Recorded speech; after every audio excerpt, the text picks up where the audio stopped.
Saya Valentino Rajapati, NIM 111800525. Sekarang saya akan membahas tentang kasus 2 dari mata kuliah Manajemen Risiko Perusahaan. Bab 1 pendahuluan. Yang pertama ada isu utama. Pada dasarnya setiap perusahaan saat menjalankan kegiatan bisnisnya pasti akan menghadapi risiko. Risiko-risiko ini dapat menghambat perusahaan dalam menjalankan kegiatan bisnisnya. Dalam melakukan suatu aktivitas usaha, akan selalu dihadapi manajemen risiko oleh suatu tantangan risiko. Karena apa yang akan terjadi di masa akan datang kita tidak tahu secara pasti. Risiko tidak dapat dihilangkan, melainkan hanya dapat diminimalisir agar dampaknya tidak terlalu besar bagi perusahaan. Yang kedua ada alasan penulisan.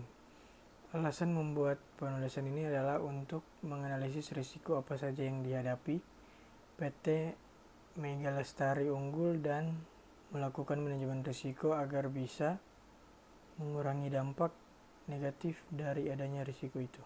Ketiga adalah tujuan. Tujuannya adalah untuk menambah ilmu tentang manajemen risiko perusahaan, dapat mengerti berbagai macam hal tentang risiko manajemen, dan menambah ilmu untuk dapat mengatasi kasus-kasus yang terjadi dalam perusahaan. Yang keempat adalah manfaat. Manfaatnya adalah dapat memahami tentang perusahaan, sebagai contoh yaitu finansial perusahaan, menganalisis data perusahaan dan lain-lain, dan juga menambahkan pemahaman mengenai risiko operasi bagi setiap unsur dalam organisasi perusahaan. Yang selanjutnya adalah bab 2. Yang pertama ada profil perusahaan. Nama perusahaannya yaitu PT Mega Lestari Unggul. Bidang usahanya pembuatan chip KTP elektronik. Pengurusnya ada Paulus Thanos, Lina Rawung, Pauline Thanos, dan Catherine. Alamatnya di Depok, Jakarta Selatan. Selanjutnya adalah historis risiko.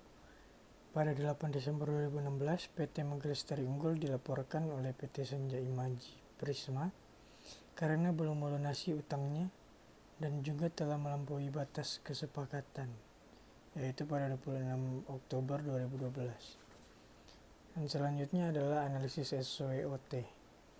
Kekuatannya, PT Mega Lestari Unggul memiliki harga barang untuk chip yang lebih murah dibandingkan dengan yang lainnya dalam pembuatan iktp. Kelemahannya, PT Mega Lestari Unggul tidak dapat mengelola uang dengan baik. Oleh karena itu, ia memiliki banyak hutang yang tidak dapat terbayarkan.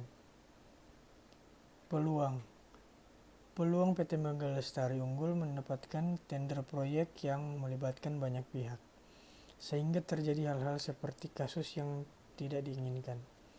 Ancaman, tidak bisa membayar hutang-hutang yang ada karena salah dalam pengambilan keputusan.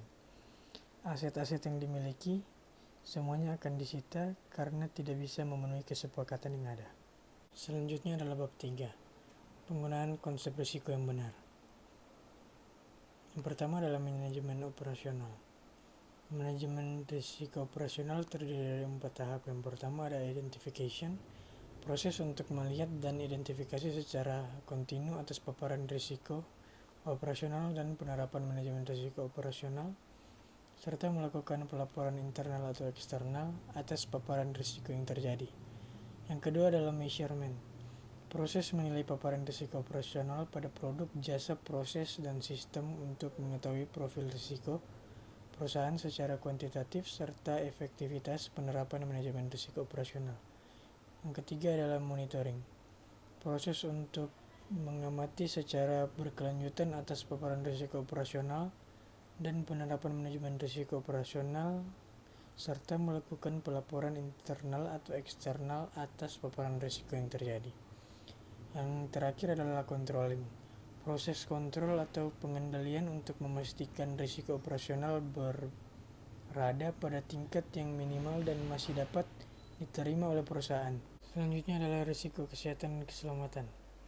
Dalam menerapkan risiko ini ada 2 tahap. Yang pertama tahap persiapan.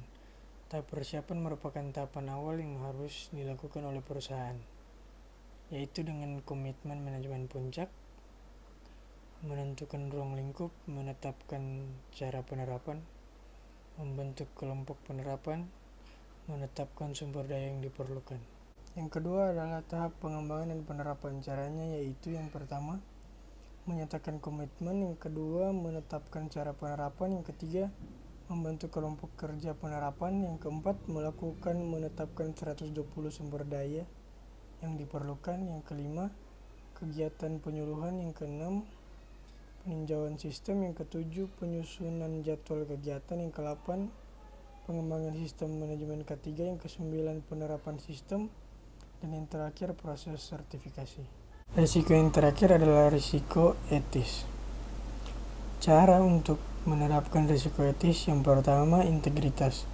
Jika terjadi tekanan besar untuk melakukan yang benar dan tidak, prinsip etika bisnis yang akan menjadi pedoman. Pemimpinan karyawan hanya perlu menunjukkan keberanian dan integritas pribadi untuk melakukan apa yang benar.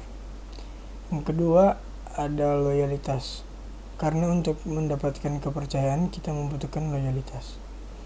Yang ketiga adalah kejujuran. Semua orang yang ada di perusahaan harus menjaga sikap jujurnya ketika menghadapi rutinitas pekerjaannya. Dan yang terakhir adalah keadilan. Pemimpin tidak boleh salah menggunakan kekuatannya dan tidak boleh memanfaatkan setiap kesalahan atau kesalahan orang lain. Dan yang terakhir adalah bab 4, analisis dan evaluasi.